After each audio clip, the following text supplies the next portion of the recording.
Hello, viewers across South Asia, the Middle East and beyond. Welcome to Redline Global's launch program. This is being broadcast simultaneously from Pakistan and Lebanon in collaboration with South Era Network. We are covering the world's most important developments, which are directly impacting the lives of billions of people across the world. Conflict and wars in the last 12 months have already killed more than 72,000 people in Gaza. Around 3,000 have been killed in Lebanon, more than 4,000 in Iran. These conflicts have displaced in Gaza alone 1.6 million people, Lebanon combined. At least 1,400 people in Pakistan alone have been killed in terrorism-related incidents in the last 9 months. In terms of dollars cost, the conflict has already touched a sky-high figure, nearly $1 trillion. I'm reminding for you that there should be more costs coming your way. We need to understand how the new world disorder is working or not working, what lies ahead based on what we are facing today. From the May war between India and Pakistan and the Kashmir conflict to Afghanistan's troubled land to the quagmire of the Gulf, we will cover all, offering you insights of some of the world's most well-informed experts and analysts. We will start with the India-Pakistan war last May and assess its impact. Through my studio, I'm connected with Washington and in Islamabad. We have two guest panelists whose introduction I will give to you. Lori Watkins, who's the ex-US President Advisor, Truman Project author, public policy expert. She has served as a presidential appointee at the US Department of Defense during the administration of Barack Obama. Welcome, Lori. We also have Asif Ali Durrani, former diplomat, former special representative on Afghanistan, former Pakistan's ambassador to the UAE and Iran. We also hope to get connected with, in Romania, Dr. Flavis Gaba-Maria, President, Middle East Political and Economic Institute, Bucharest, Romania. As I told you that we are in collaboration with our friends in Lebanon. Let me toss the transmission to our Lebanon correspondent and our colleague and our host, Sahil, who has his own panel of experts offering great insights. So Sahil, before I start my debate here, over to you. Thank you so much, Talat. Salam alaikum, Pakistan. Namaste, India, Hindustan. And namaskar, Bangladesh. And good evening from here in Beirut to everyone joining us from different parts of the world. My name is Sahil Murli Meghani, and this is South Era Network. The dust from last year's events has settled. But what it has revealed is a landscape that few predicted. And frankly, nobody fully understands yet. Tonight, with Samaa Global, with Talat there in Lahore and I here in Beirut for SEN, we look at how these events reshape not just the subcontinent, but the wider region. And we ask the harder question, where does the world go from here? Like everything in life, to understand the disorder, you have to start with the spark. Last year, India and Pakistan fought a 4-day military conflict.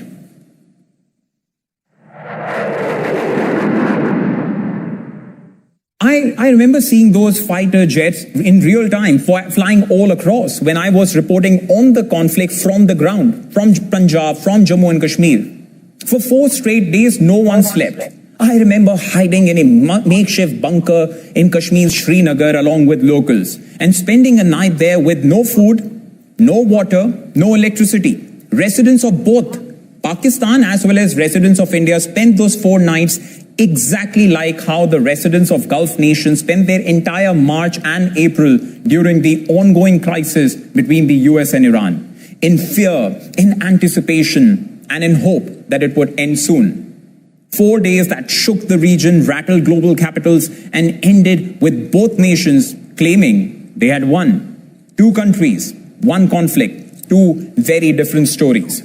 Regional tensions between India and Pakistan escalated sharply following the April 2022 Pahalgam attack. By May 6, Pakistan's military had been placed on high alert. Around midnight on May 7, India launched missile strikes targeting areas in Punjab and Kashmir. In response, Pakistan initiated Operation Bunyan Marsoos in the early hours of May 10. Later that day, both countries announced a ceasefire, bringing the military escalation to a halt.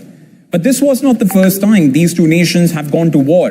my colleague Leticia Castro, traces a history that goes back to the very moment both of these countries were born. Take a look. India and Pakistan have spent decades stuck in a cycle of war, ceasefires, border clashes, and nuclear standoffs. But this story didn't start with modern airstrikes. It started with a map. And the way two borders were drawn changed everything in 1947 and ignited a rivalry that still shapes South Asia today. In 1947, Britain withdrew from the Indian subcontinent and divided it into two sovereign states, Hindu-majority India and Muslim-majority Pakistan. But the partition was chaotic. Millions of people were suddenly on the wrong side of the new borders. As Hindus, Muslims, and Sikhs fled in both directions, communal violence erupted and claimed up to 1 million lives. At the heart of the chaos was Kashmir. Kashmir was a Muslim-majority princely state ruled by a Hindu Maharaja. While Pakistan expected it to join them, the Maharaja hesitated. When armed tribal fighters from Pakistan entered the region, the Maharaja sought military help from India, signing the instrument of accession to join the Indian Union. That triggered the First Indo-Pakistan War. After 14 months of fighting, the United Nations brokered a ceasefire in 1949, leading Kashmir split by a ceasefire line. It remains one of the most militarized borders on Earth. By 1965, both sides thought they could ship the balance, featuring the largest tank battle since World War II. But after weeks of fighting, neither side won decisively. Both sides accepted a UN-mandated ceasefire, eventually signing the Tashkent Declaration to restore the status quo. The Third War wasn't fought over Kashmir, but over East Pakistan, the region that we know today as Bangladesh. After a political crisis and a brutal military crackdown, millions of refugees fled into India. India backed the Bangladeshi independence movement, and war broke out in December of 1971. In 1999, just 1 year after, both countries declared themselves as nuclear powers. Fighting erupted again in Kargil, but the message was clear. This rivalry had entered a new, more dangerous era. But Kargil also marked something else. The era of full-scale wars was fading, but the conflict itself wasn't going anywhere. Instead, the tensions evolved. After Kargil, India and Pakistan entered a more dangerous kind of standoff, one defined by militant attacks, border skirmishes, airstrikes, and constant escalation risks. The era of full-scale conventional war has since evolved into a gray zone of high-stakes standoffs. In 2016, following an attack on an Indian base in Uri that killed 19 soldiers, India announced surgical strikes across the line of control.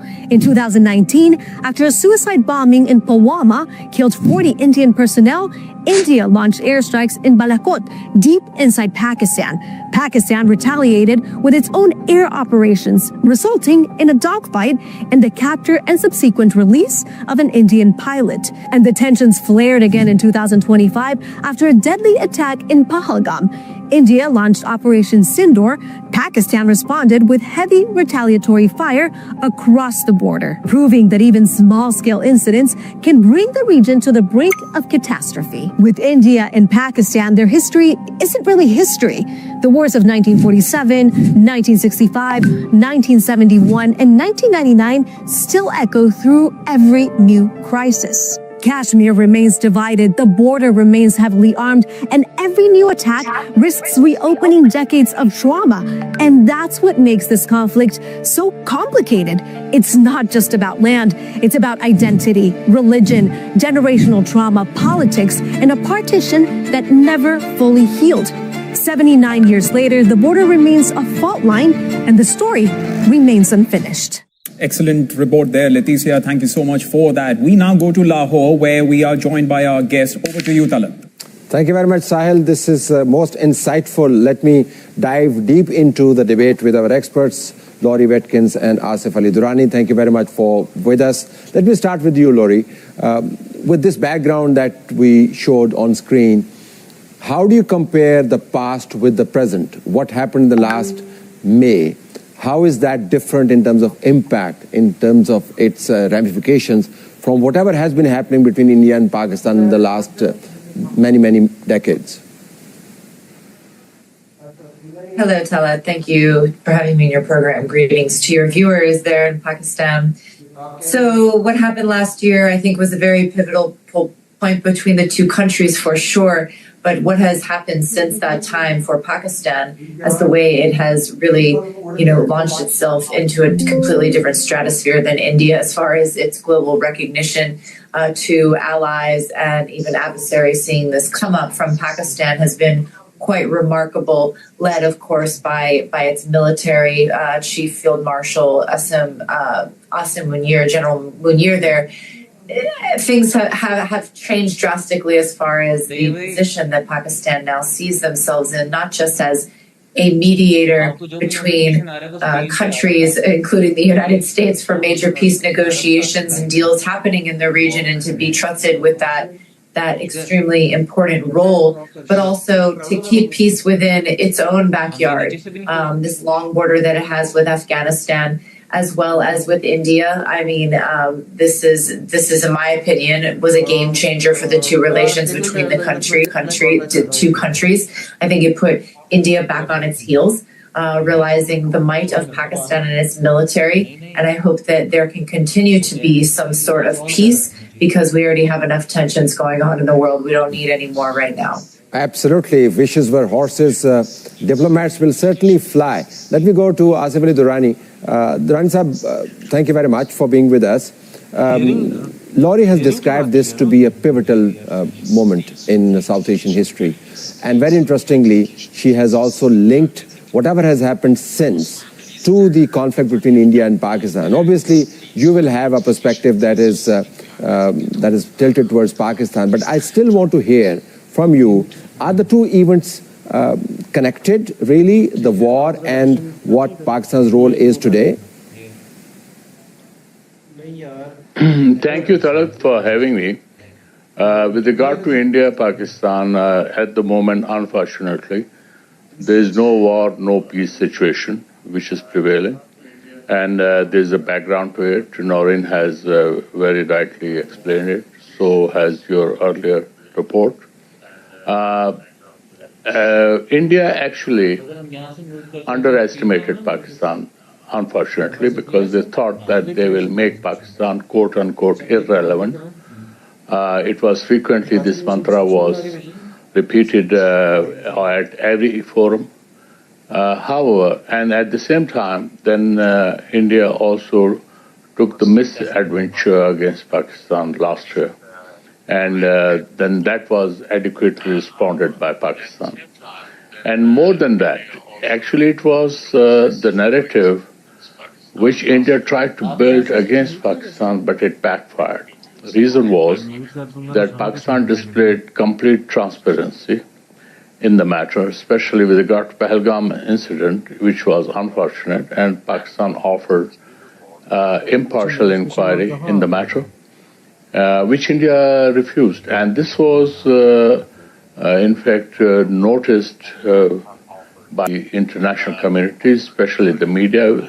So when you look at the 4-day spat between Pakistan and India, you will find that from the Pakistani side, everything was open, transparent, and we displayed whatever was available, whether on the screen or on the ground. But Indians, they kept mum, and they thought that by sending their verbose parliamentary team, sorry to cut in. So what you're saying here essentially is, in summary form, what you're saying is that there was misreading of capabilities and overestimation of how Pakistan could be dealt with. Let's look at it from another angle. And let me welcome Dr. Flavis to the show. Dr. Flavis, we have seen a tendency shown by states to not negotiate. And it seems to be escalating to the war ladder very quickly. You have seen that happen in Europe. You have seen that happen in the Middle East, and now we are also witnessing it between India and Pakistan, most recently in last 1 year. Do you think that there's a new methodology at work under which negotiations come after the wars and conflicts have been fought? Yeah, the methodology of the negotiation after the conflict, yes, this is very influenced by the manner and the conflict was conducted, and the parts that has an upper hand in both conflict and also Middle East conflict currently, but also in your conflict, what we can say, there is a very new battleground, and this means this was considered your conflict. It was considered the first drone war between the two countries. I would like to say drone wars. That was a sky war. This is the most relevant one between the two countries, accompanied by the cyber attack and significant naval maneuvers. So, and also currently the asymmetry of conducting the war, it's also very relevant in what's happening in Gulf region. All of this, the asymmetric capability and the manner that each side has the capacity to react very in the short notice, they influence the negotiations on the table. And also it's very relevant the part who is going to conduct the mediation, who is engaged. In your case, US engaged a lot in order to de-escalate and to reach a conclusion in a very short period of time. That is a little bit differently. That is what's happening currently in the Middle East, where the complex of the issue is very entangled on the history. And the distrust between two parties also is a high, but it's a very huge. But what is the difference? The difference is the type of military capability of both sides, US and of course Israel. Both sides has a huge military capability and much nicely and advanced technology than Iran. In your case, you are, I would like to say, you showed actually last year that you had capability in order to win a war that even though your size as a military is lesser than your India, and India is, as we know, is as a large capability, but you had this kind of strength in order to succeed in the war. So in your war, it's a little bit different. Your capacity is almost closer to each other's in your conflict. In comparison this is a very interesting point that you make. Let me take this point to Lori. Lori, in Iran and Israel case, or in Iran and US case, there's an asymmetric warfare. Also, the model can be taken to Europe, like Ukraine versus Russia. But in case of Pakistan, despite the difference of size between Pakistan and India, the results have been astoundingly different. Is it capability? Is it capability plus intention, or both combined a new doctrine that you're looking at? I think a lot has to do with intention, Talib, because you have to put forth a budget. You have to have the will of not just the citizens and the people of Pakistan, who I believe are behind Pakistan becoming, more than just this country to be able to protect and preserve its own culture and sovereignty, but to be able to protect and serve others as well. That is the goal. Pakistan's military, though, has always been far more superior than other countries. A lot of people know that. And so the enhancement, the continuation of buying their weapons, a lot of them from China, it's to be seen whether or not they're going to buy them from the United States. But there's opportunities there for sure. But the difference is that I think over the last year, like I was saying at the beginning of this, that there's been a brand new branding of Pakistan that has completely, I think, pulled them off the rungs of the ladder, pulled them out of this box that they were in, of being known as a supporter of terrorism, etc., and seeing as now a fighter of terrorism, and to be seen as an ally, and to be seen as somebody that partners can rely on. And we saw that with those Islamabad 1.0 talks. And I say 1.0 because I'm still hopeful that Islamabad will host another round of talks there. Yeah, that seems to be the mood there in Islamabad. I'm in Lahore, but I can tell you I share that optimism. There's many a slip between the cup and the lip. Durrani Sahib, you're a former diplomat. Lori makes a very interesting point about diplomatic space being increased. Do diplomats feel more empowered on the back of decisive battlefield victories, or do diplomatic challenges of negotiations or pleading cases for the countries remain roughly the same, regardless of what the results in the wars are?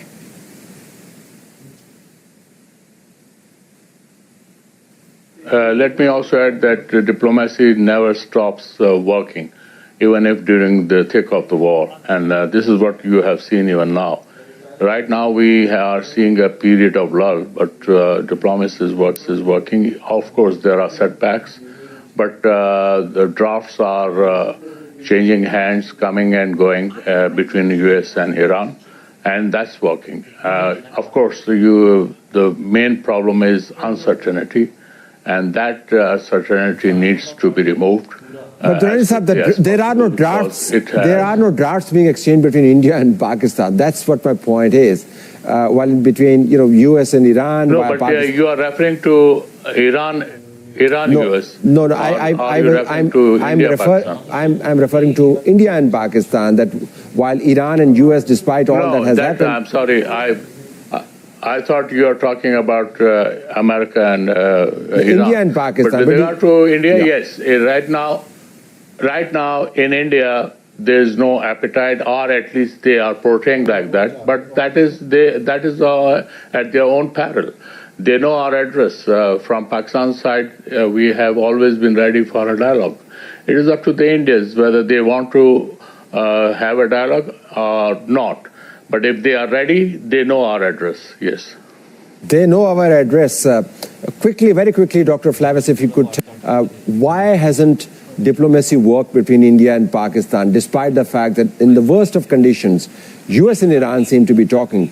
There are back-channel engagement even between Ukraine and Russia. But this doesn't seem to be happening between India and Pakistan. What's your take? Yeah, actually, you put two different wars or conflicts that I have fundamentally, they are very differently. Ukraine and Russia war is differently than what happened in May last year, your war with India or India war with Pakistan.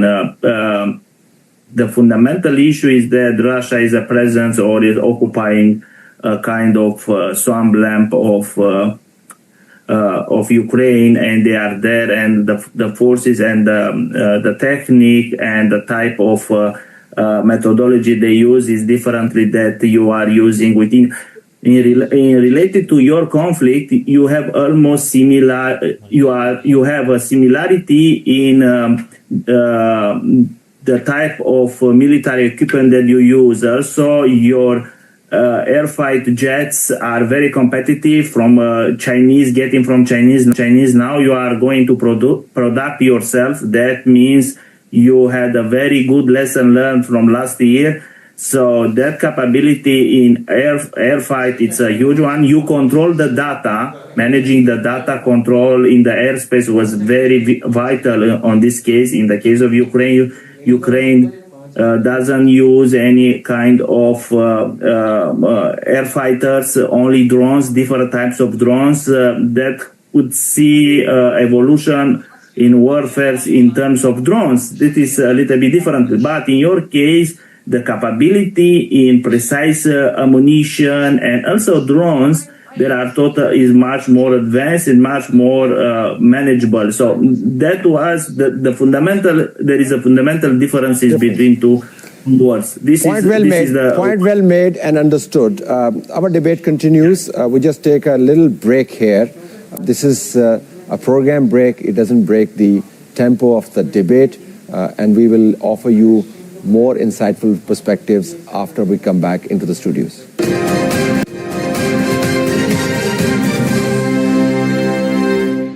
Welcome back to Redline Global Special Edition. Our debate continues as our studios remain active here in Lahore, Samaa studio, and there in Beirut, Lebanon, SEN studio. Let me take a moment to thank our panelists who were with us before the break started. Laurie Watkins, Asif Ali Durrani, and Dr. Flavis. The debate about India and Pakistan is not going to end here. We will have another insightful discussion on this from our Beirut studio. So over to you, Sahil. Thank you so much, Talat. It was a riveting conversation that you had with your panel of experts. Last year's 4-day conflict, remember, Talat, was definitely a conflict between India and Pakistan. It was fought on the front, but it was fought on two fronts, rather. There was one military, of course, and the other one was digital.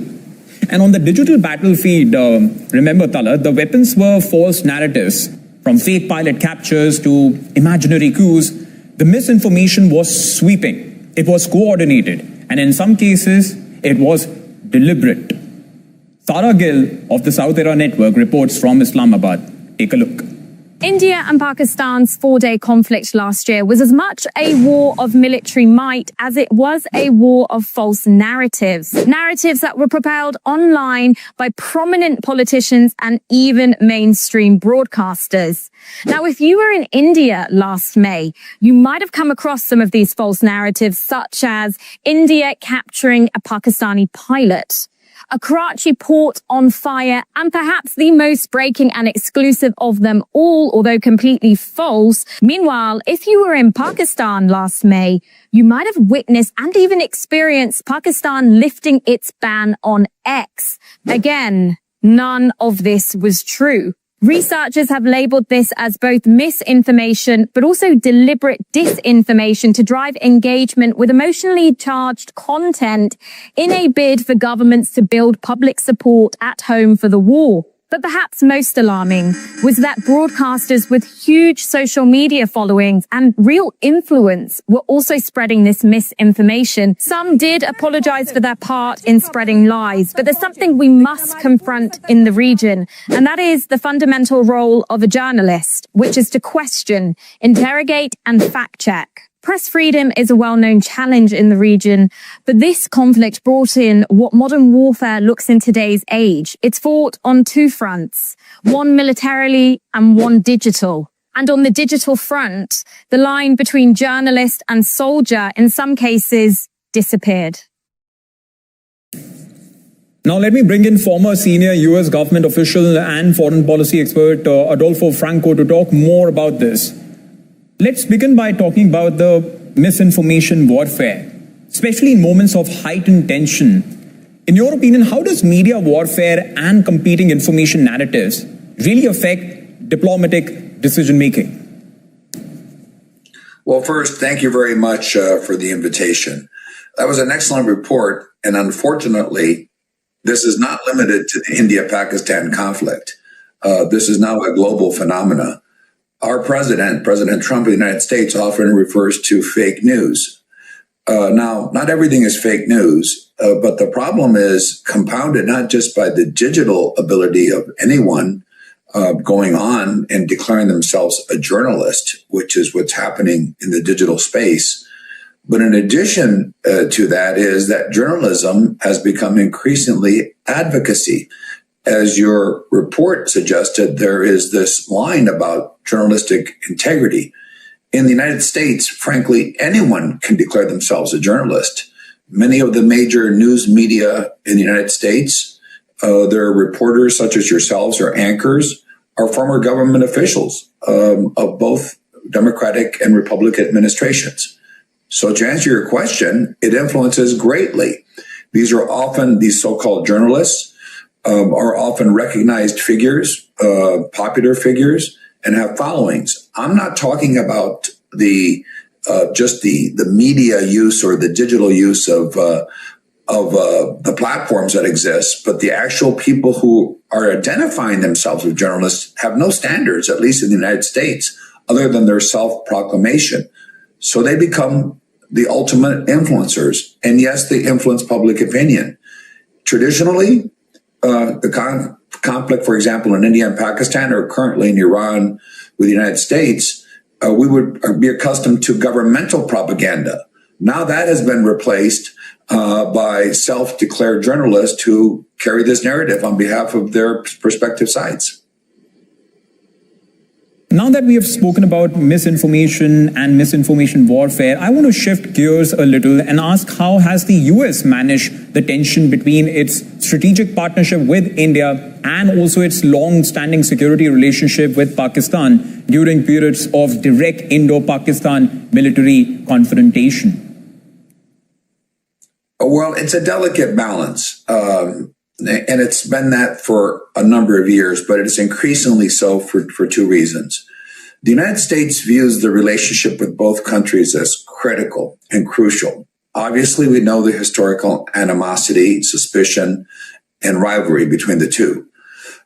With respect to Pakistan, that had been, of course, our traditional ally for many, many, many years. And this is during the Cold War, while India was more in the old Soviet orbit. Now that has changed dramatically for some time, and India has become more of an important partner for the U.S. regarding trade and particularly technology. And of course, there's a very large Indo-American population in the United States, which is quite affluent and influential. But beyond that, it's been seen by the United States as a global partner in countering Chinese influence, which is, of course, our number one, from the American perspective, adversary, both economically and militarily. So India has become more prominent in a global setting. At the same time, Pakistan is a key ally for our regional issues and concerns. It is a Muslim country that exerts significant influence in the Middle East, as obviously evidenced most recently by its mediation. Prime Minister Sharif, for example, has a personal and excellent relationship with President Trump. Pakistan nominated President Trump for the Nobel Peace Prize award last year. And of course, it has credibility and influence with Iran and with our Arab allies, and alliance with Saudi Arabia, military alliance. And its closeness to China is both a concern and an advantage for the U.S. to maintain good relations with Pakistan. Therefore, it is a complicated dual relationship. But the United States tries to silo the relationship to the extent that it can. It played a key role in mediating the end of the conflict between India and Pakistan, most recently in Kashmir, and I think played a favorable role from the standpoint of both countries. But it is a complicated relationship, but we see our interests to be divergent for different reasons for both countries. Rodolfo, you're very right when you talk about striking that balance. And yes, you would always hear complaints either from one side or the other about that balancing act. In that sense, do you think while Washington is trying its best to do that balancing act, has that balancing act tended to favor one side in practice more than the other? Well, certainly on the economic front, it has favored India more recently for a number of reasons that have to do largely with China. I would say more recently, it has favored Pakistan. And I say this for this reason, and this is prior to the role that Pakistan is playing now, which is crucial. The relationship between the Prime Minister and President Trump is personal and strong. You might recall that we suspended assistance to Pakistan in 2017 under President Trump's first term. And there has been a radical change in this administration. Again, I'm speaking prior to not be self-serving, prior to the current mediation role that Pakistan plays. Our biggest concern is Afghanistan and the terrorism that is taking place in Pakistan. Even the last 2 days have been terrible with two major incidents. So we see Pakistan as a buffer, and we are concerned. Obviously, it shares a border with Iran as well. So Pakistan has been shifting to more of a priority for the United States. And there is a reason, quickly, I might add, that India and the United States have had some disputes over the Russian-Iranian conflict and India's importation of Russian oil when the United States had asked that not take place. So those relationships have become strained. Thank you so much, Adolfo Franco. We'll leave it there for now. Thank you so much for helping our viewers make better sense of where the story is heading and how the relation between India and Pakistan is placed currently and what could happen over the next few years. Talat, as you heard, Adolfo Franco really helped us gain more sense of how the Washington is trying to strike that fine balance between maintaining its relations with India, but also with Pakistan, both very important players when it comes to South Asian geopolitically as well as economically. Back to you, Talat.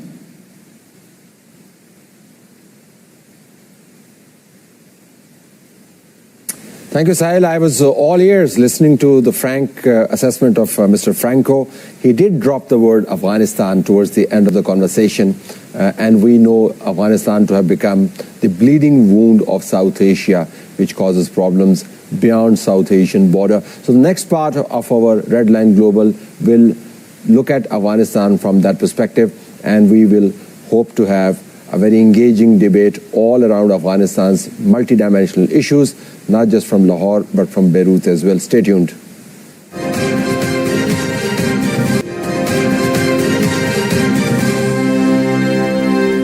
Welcome back, viewers from South Asia, Southwest Asia, the Middle East and beyond. You are watching Red Line Global Special Edition being broadcast simultaneously from Lahore in Pakistan and in Beirut, Lebanon. Let's talk about Afghanistan. Afghanistan's perennial problems are not just a cause of concern for the neighbors, but they are also a challenge for the countries of Europe and the United States of America. In this segment, our panelists will unpack some of the mysteries of this curious land that continues to defy solution. Let me introduce the panelists who will show up in my studio here in Lahore. Scott Kelly, founder, analyst, and Water's Edge retired Army officer, is joining us from the U.S. Scott, thank you very much for being with us. And I'm also joined by Kathy Gannon, former long-term Afghanistan-Pakistan correspondent, who has covered Afghanistan for nearly 35 years and has done remarkable journalistic and academic work on this. Kathy, also welcome to the show. Before I dive into very complex kind of debate about Afghanistan as we see it today, let me take this opportunity to thank the teams from SEN and Samaa, who have for the first time in Pakistan's media history joined together and expanded the horizons of the debate. And at the same time, let me at this point also toss it to Sahil in Beirut, who has his own set of panels to introduce on the same subject. Over to you, Sahil. Thank you, Talat. Look forward to hearing your discussion with Scott and Kathy. But before we do that, to understand the fault line that Afghanistan has become, you have to understand how it got here. In 1994, if you see, the Taliban emerged from the chaos of post-Soviet civil war in Kandahar. 2 years later, they were in Kabul, declaring an Islamic emirate and erasing women from public life overnight. But it all changed at this moment. September 11, 2001. Everything changed. The United States invaded, the government collapsed, and for 20 years, the world told itself the Taliban were finished. Except they were not. They regrouped, they waited, and then on August 15th, 2021, Kabul fell again. The Islamic Emirate was back, and with it, a new set of fault lines between Afghanistan, Pakistan, and India. So much so that the region is still navigating all of them today. My colleague Shabnam Nasimi recently held a discussion with experts to dig into this very complex topic. Let's listen in. In late February, Pakistan launched airstrikes on militant camps inside Afghanistan.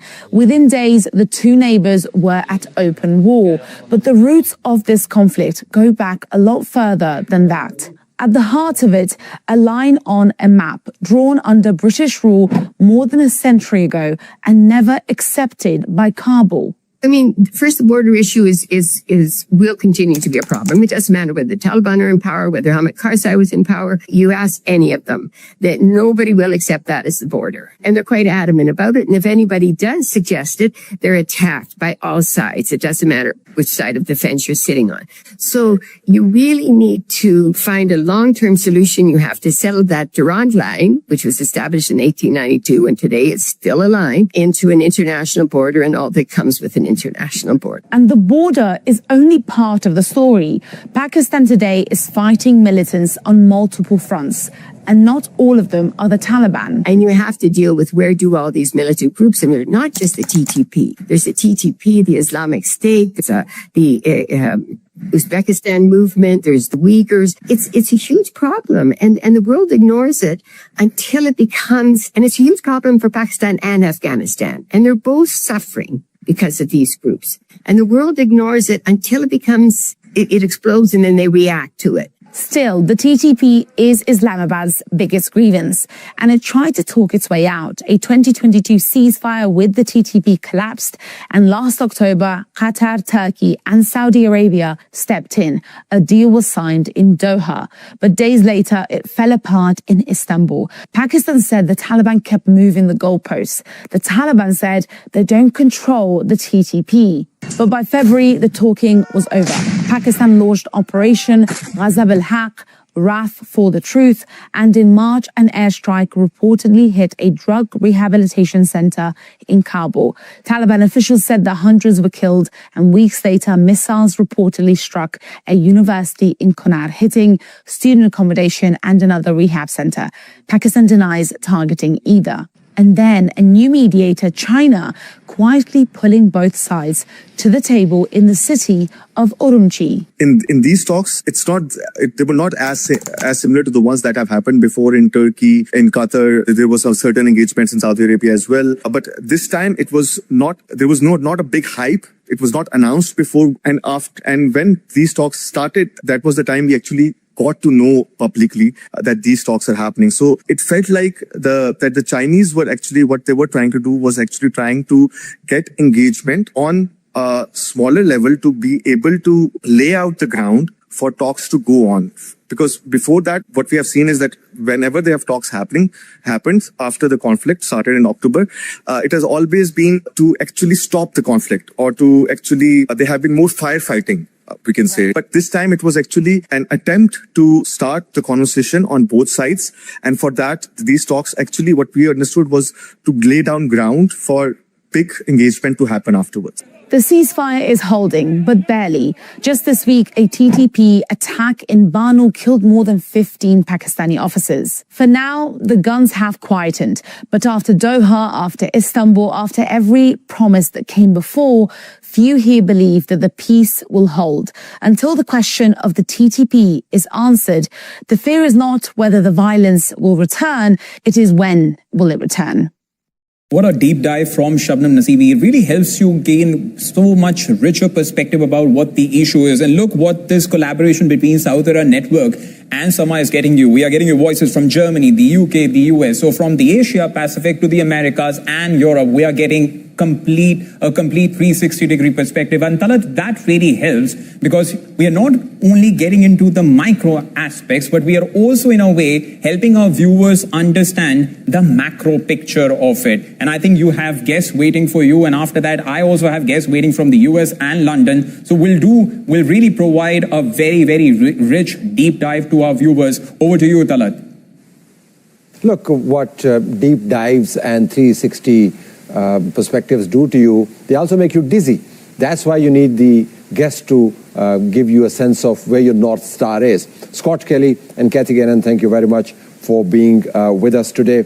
Scott, let me start with you. How do you look at Afghanistan from where you are? How does it look to you today? Well, Afghanistan is continuing to have governance issues due to its terrain and diverse population segment. The Taliban have been able to take control of the country and establish dominance, but they have yet to maintain territorial control. It indicates that their ability to quickly come to power in 2021 was due as much to war weariness on the part of the population who had gone through over 40 years of conflict at that point as to any robust support for a Taliban form of government. They're continuing to struggle to form the state institutions that would allow them to integrate more closely into the international system and prevent them from being a hotbed of criminal and terrorist activity along the borders. That's actually quite a synopsis of how Afghanistan appears. Kathy, you have been at it for a very long time. Let me ask you a question that has been on my mind. It may not have a lot of substance to it, but I still want to get a grip on things. How is reporting in Afghanistan today different from the reporting of like yesteryears? Yeah, first I'd like to comment on what Scott said. A great deal of the reason why the Taliban were returned to power was because of the governance over the 20 years and the lack of the police and the army in terms of not being paid, and so they're feeling committed to to the government. So there's a lot of reasons why the Taliban are back in power today, and including the way that the war was fought both by NATO and the U.S. forces, and how their abilities were underestimated. So I just wanted to mention that in terms of having watched it over the entire course of the war and the Taliban before. As far as reporting, Talit, there's no difference between now and before. I was there when the Taliban were last in power, and I've been back a lot since the Taliban are back in power, and so reporting isn't different today than it was before. The important thing is to be able to have access to people, whether you have access to the leadership or not. And that varies. That varies both in Pakistan and in Afghanistan and elsewhere. But in terms of having access to the people, to being on the ground, that hasn't changed. The dangers are the same. The dangers are it's a difficult job to do it on the ground. It's not so difficult to watch it from a distance, but to do it on the ground, today like yesterday, it has its difficulties. But you have to, otherwise you can't tell the stories. Yeah. The reason I asked you this question was your statement in the report that Sahil ran from Beirut, in which you spoke about the world really taking its eye off what's happening inside Afghanistan. I'm just wondering, is there enough volume of information or reportage coming out of Afghanistan that draws the world's attention to what's cooking there, number one? And number two, do you actually have access to what the Taliban thinking is? Because there are many people who are trying to decipher what the game is. Yeah, there's a couple of reasons. There's a couple of reasons why there are no eyes on the ground. All the embassies are closed. The Western embassies are closed, even though more than 20 embassies are open today. U.S. intelligence and U.S. knowledge of what's going on the ground in Afghanistan in terms of the militant groups, it's done from a distance. Increasingly so as they've closed their consulate in Peshawar. So the eyes on the ground and the understanding on the ground, Talit. It's not just about having your eyes on the ground. It's understanding the dynamics. It's a country of 42 million people. And so to be able to, whether you're doing your reporting or whether you're going to be speaking or making policy decisions or trying to find a way forward for Afghanistan with Afghans, there needs to be on the ground involvement. And the refusal of the United States and Western embassies to return to Afghanistan and try to understand what is going on from places like Doha, where they have access to people who can speak English, who can get to Doha, and are largely who will say what they want to hear. That gives a distorted view. From a reporting sense, there needs to be much more on the ground. Do you have access to the Taliban? No, not always. Do you have access to some? Of course you do. At different levels. Yes, of course you can find access at different levels. Do you have access to the people, Talit? Of course you do. You can travel, you can talk to a lot of people, you can get a feel for what's going on the ground and understand from a variety of perspectives what is happening on the ground. That gives you a lot of insights from the village to the cities to the towns. It's the many camps that are now in Afghanistan and are growing from the refugees coming from Pakistan. So yes, you certainly, if you're on the ground, you certainly can do strong reporting. Can you be sure that you're interpreting properly what the Taliban is thinking, or one Taliban? It's not a monolith. There are a lot of different groups within the Taliban to get a good handle on that. That's a difficult one. But of course, you can certainly give perspectives and an understanding. And that's what we do, Talit. That's our job, is to try to That's what our job is. But let me take your point to Scott. Scott, long before Donald Trump uttered the word Greenland, or Iran came up the way it has come up now, he mentioned a word, Bagram base. And he also talked about the desire to get back the American weaponry that he says was left behind because of the hasty withdrawal from Afghanistan. And he blames the former president for that. Is there really an appetite in the U.S. And beyond USA in Europe to hear more about Afghanistan? I mean, it has been going on for such a long time. There seems to be a policy compassion and attention fatigue there. Most of the public in the West is tired about hearing about the war in Afghanistan after 20 years and after the way that war ended, to be honest. But you do see a growing appetite to discuss engagement with Afghanistan, in policy circles particularly. The war with Iran has strained America's relationships with the Gulf states, and access to more bases in the region is seen as a long-term imperative. The opportunity to normalize relationships with the Taliban and support their state structure does provide the opportunity for America to re-access things like Bagram Air Base, which is seen as a long-term strategic asset for the United States. This is something where Trump's transactional nature actually makes him uniquely qualified to pursue a transactional opportunity. Transactional opportunity, will that happen after the Iran deal is signed or not signed, or can it happen simultaneously to what the Trump administration is dealing with? Because that's crucial. To mark something on the chart is one thing, but to act on it is quite another. Theoretically, they could be done in parallel, but the amount of folks that Trump trusts in his cabinet to represent him and make informed decisions appears to be shrinking drastically. It doesn't appear likely that America is going to be able to engage Afghanistan in a meaningful diplomatic way on any level while simultaneously pursuing an end to the war with Iran. Kathy, if I were to ask you to respond to this, should the world worry what's happening inside Afghanistan? Because, again, referring to the same report that that was played out of Beirut, you mentioned that, the things are happening there. There are groups gathering and, a network of sorts, not your word, but I'm inferring from what you said, are coming up. Sure. Should the world really worry what's happening in Afghanistan at this point in time? Yes. The short answer is yes, Talat. And the reason, and Afghans are worried, and Pakistanis are worried. And the United States, between 1996 and 2001, adopted a strategy of isolation in Afghanistan. The result, 9/11, because it was they were blinded. And there was a lot of activity that they're aware of. And a lot of activity that those among the Taliban weren't even able to control or themselves were aware of, parts of the Taliban. So yes, there's a tremendous amount happening in Afghanistan that also worries Afghans and worries Pakistanis. And isolating the Taliban rather, isolates the 42 million people in Afghanistan. And to be very clear, of all the embassies that are in Afghanistan today, none of them but Russia accepts and recognizes the Taliban. None of them. International law, however, does say that any government that has control of over 80 or 90% of its territory is in fact the de facto government, whether you choose to recognize it or you choose not to.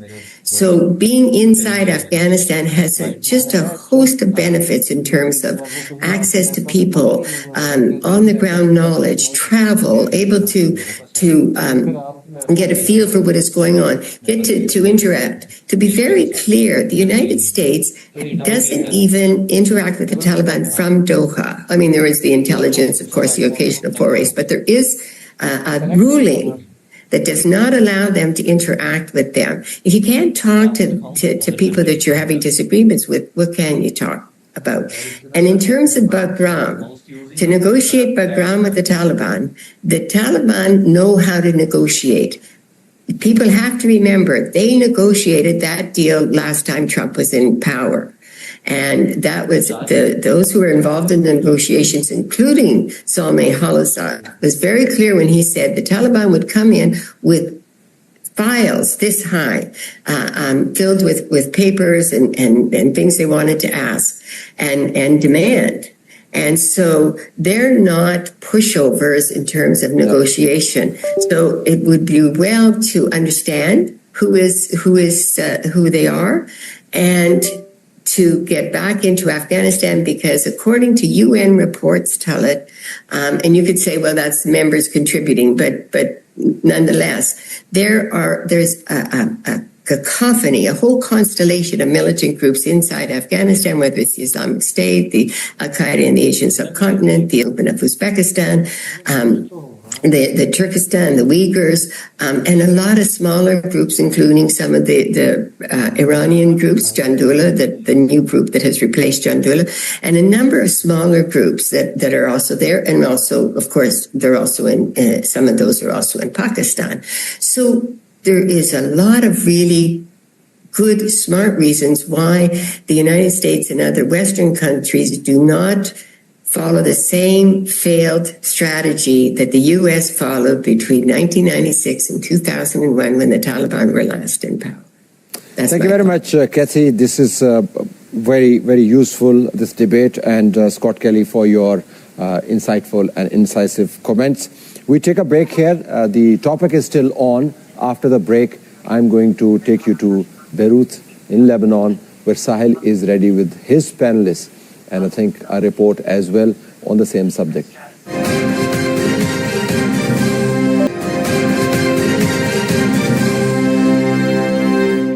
Welcome to Redline Global's special edition.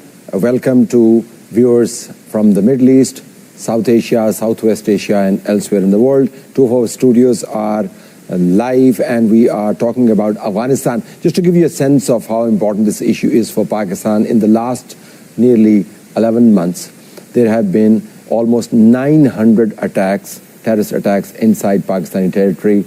Nearly 95% of them emanated from Afghanistan. The rest of the 5% had the support of the groups inside Afghanistan. In terms of how many terrorists were killed, about 1,400 terrorists were knocked out. Equal number of civilians and military and police personnel have lost their lives. So there is a headache that Pakistan is dealing with. Policy parameters have changed. It's a no-nonsense policy. Red lines are clearly drawn. But it's not just a headache and a challenge for Pakistan. It's a challenge that goes beyond Afghanistan. You heard Kathy Gannon talk about the world taking its eye off Afghanistan and the consequences of that failed policy. Let me now take you to Lebanon, where Sahil is ready with his panelists and a report as well. Over to you, Sahil. Thank you, Talat. And it was a spellbinding conversation between you, Scott, and Kathy, especially when Kathy mentioned about how we all should be worried. It's not just Pakistan or Afghanistan or India or South Asia for that matter, but the whole world as a whole. Now let's bring in Giorgio Safiero, CEO at Gulf State Analytics. He's joining me from Washington. And we also have Withering Fellow in International Relations and Security from the University of Loughborough, Afzal Ashraf, who joins me from London. Let's begin by discussing what's happening when it comes to isolation. In our previous discussion, we did hear Kathy Gannon pointing out that isolating Kabul or isolating Taliban is not just isolating Taliban, but also 45 million people of Afghanistan. So in this international isolation of Taliban, is this punishing the regime or is this punishing the Afghan people? And does anyone have a better answer? First, we'll begin with you, Giorgio. Thank you so much. Really wonderful to be on your program. I think that today, in 2026, when we talk about the quote-unquote isolation of the Taliban government in Kabul, we need to understand that the isolation is very relative. Yes, it's true that there's only one state in the entire world, Russia, which formally recognizes the Taliban. But in practice, what we see are really all the countries in the immediate neighborhood engaging the Taliban one way or another.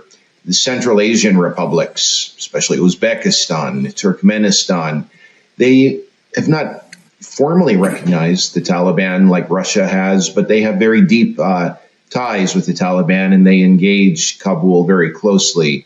The same can be said about China and the Taliban, Iran and the Taliban, GCC countries, especially the UAE and the Taliban. So I would just push back on this idea that the Taliban is isolated globally right now. So when we talk about international isolation, we also talk about sanctions, we talk about the lack of embassies, and I think in that context, what you're saying makes sense. And also, I'm just again recalling what Kathy said, because that really left an indelible mark. Because if you isolate a regime, how do you decide whether it's the regime being isolated or the population? Something that we've also seen happening in other countries such as Iran. Now, the Taliban present a united front publicly, but there are known fault lines between pragmatists who want international recognition and hardliners who answer literally to no one. Now, how deep are those divisions, and is there any scenario, Afzal, where they become impossible to contain? Well, it's an important question that you ask, and I'm afraid there's no really easy answer to this. The problem with isolation, as has been described, I think, very well, is that it's there in an official capacity. The sanctions that you highlighted are critical. So while it's true that a lot of states do contact with the Taliban, certainly at an operational, at an economic level, it is difficult to develop the country because of sanctions. And those sanctions primarily enforced by the Taliban regime that not only is aid not allowed, but many of the funds the Taliban or Afghanistan entitled were friended and died to other citizens. What we have is that exists in international relations that's magnified in the Gulf of Afghanistan is a problem where international relations, the relationship between states, real and it therefore amoral. It has a moral component, but the society at large within the United States in general and elsewhere, it cares about people, it cares about morality. And so we have sanctioned the regime which knowingly hurt the public. And there's no state level initiative to try and overcome the inherent injustice in this system.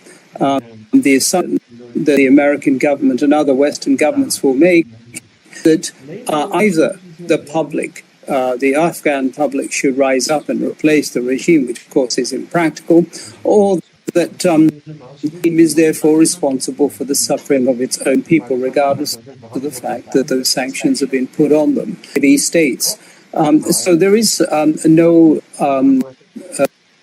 or optimistic prospect of this situation getting better. If anything, it's likely to get worse with the Pakistani policies and to some degree the Iranian policies of repatriation of Afghan refugees who are adding to the burden economically as well as in other ways on the Taliban regime. Afzal, I'll request you to stay on with us, and I want to ask this question to both you, Giorgio, as well as to you, Afzal, about India, because how can we not discuss of India when we are discussing Afghanistan? Because India, as we know, traditionally has had huge influence in Afghanistan. Afghanistan is an important player when it comes to geopolitics, and India lost significant influence in Afghanistan when the Taliban, remember, took over in 2021. It had invested heavily in the previous government. Now, 4 years later, is India finding a way back in? And what does it have to offer to the Taliban that Pakistan cannot? Yeah, it's certainly a confusing story that has evolved in so many ways over the years. Obviously, we all know that for a long time, the Indian government was very opposed to the Taliban, and Afghanistan was sort of a theater for the India-Pakistan rivalry to play out, with India giving a lot of support to the government that was backed by the United States back during the years in which the Taliban was in its insurgency phase. And the concern among Indian policymakers was that if the Taliban would come back to power, it would make Afghanistan a country that could give Pakistan strategic depth at the expense of India's perceived security interests. But India, however, has been able to take advantage of the very serious tensions between Islamabad and Kabul that have heated up since 2022. Now it seems to be that Pakistan is concerned about a Taliban-India partnership growing. Concern is that on northern and southern borders, Pakistan has countries that are hostile to Pakistan and are working together to surround Pakistan. So this is obviously a huge concern for policymakers in Islamabad. But more to get to your question, I think India's interests in post-occupation Afghanistan are not exclusively geared toward countering Pakistan. I think from the Indian perspective, Afghanistan represents sort of a gateway into Central Asia. And this is very important for India's long-term energy, economic, and geopolitical interests. Thank you so much, Giorgio Zafiero, as well as to Afzal Ashraf. It was an enthralling conversation, helped us gain much perspective on where exactly Afghanistan is, how is India now trying to find its place back in Afghanistan. But all of this discussion is happening because we have been talking about conflict, and the ongoing conflict is between Afghanistan and Pakistan. That's where I have Talat joining us live from Samaa Global. That's why we are having this simulcast, because in the region we have all of these conflicts going on, Talat. It's been one after another. That's clearly not been great for the region. But in your assessment, if we focus on today's discussion, if we focus on the simulcast, if we have to sum it up for our viewers, for me, what really stood out was what Kathy said, that it should worry us all, these conflicts. It shouldn't just be about Pakistan being worried about what's happening in Afghanistan, India being worried about what's happening with its borders, but the world as a whole. I think it applies universally. Also, what it stood out for me is when you were having that discussion with Scott and earlier on India-Pakistan is also everyone in a united note saying that we all need to sort of rise above these conflicts because the world really cannot afford them. What's your sense? What did you pick up from today's conversation?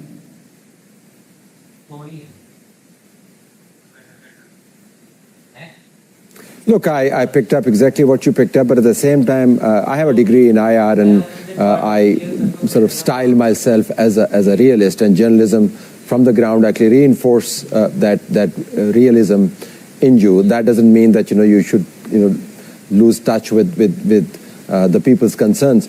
But remember also, yes, it is about repatriation, for instance, is about people. Isolating governments in the name of strategy is also hurting the people. But Sahil, wars are also about people. Terrorism is also about people. Economies getting destroyed by strange regimes is also about people. As I was talking to you, I was looking at Mansoor Niazi and Imran Danish, two of our colleagues from Tolo News who have been detained by Taliban as Tolo News offices were raided. So, it depends on the power politics impacting people. So, yes, wars should not be there, but they are there. You have to cover them, analyze them. Conflict shouldn't be there. We have to rise above conflicts and be more sane about resorting to better civilized ways of venting our anger and addressing our issues, but that's not happening. So, my takeaway really is that it's an unfolding situation.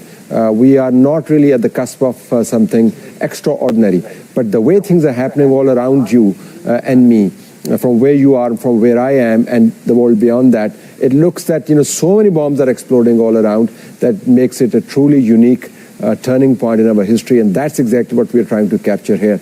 Again, kudos to your team for pulling it off, and my total compliments to my team here as well for doing it for the first time in Pakistan's media history, when you have seen perspectives from all around, to use your word, 360-degree view of conflicts that are only seen sometimes from the keyholes of national policies. So we will continue this debate. It has been certainly an insightful session. Thank you very much for watching, and goodbye for now.